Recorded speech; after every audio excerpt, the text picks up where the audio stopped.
और बरतानिया में पाकिस्तानी निजात बरतानवी वकला की तंजीम इंटरनेशनल लॉयर एसोसिएशन ने तहरीक इंसाफ के रहनुमा चौधरी फवाद हुसैन की गिरफ्तारी की मजम्मत कर दी।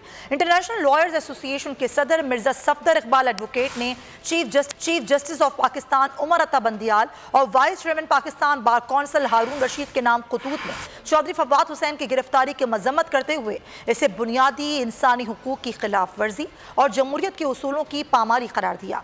खतूत में चौधरी फवाद की फौरी रिहाई का मुतालबा भी किया गया है।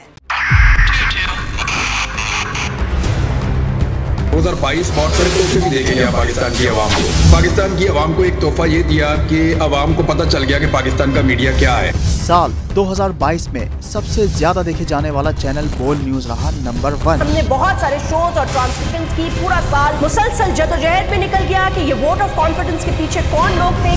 तोड़े रेटिंग के सभी रिकॉर्ड। सोशल मीडिया पर भी सबसे ज्यादा तेजी से 2.4 बिलियन व्यूज का संगे मील अबूर किया। एंकर्स को भी आवाम में सबसे ज्यादा मकबूलियत मिली और सोशल मीडिया पर भी बोल रहा सब पर भारी। सब्सक्राइब करें और बेल दबाएं ताकि कोई खबर रह न जाए।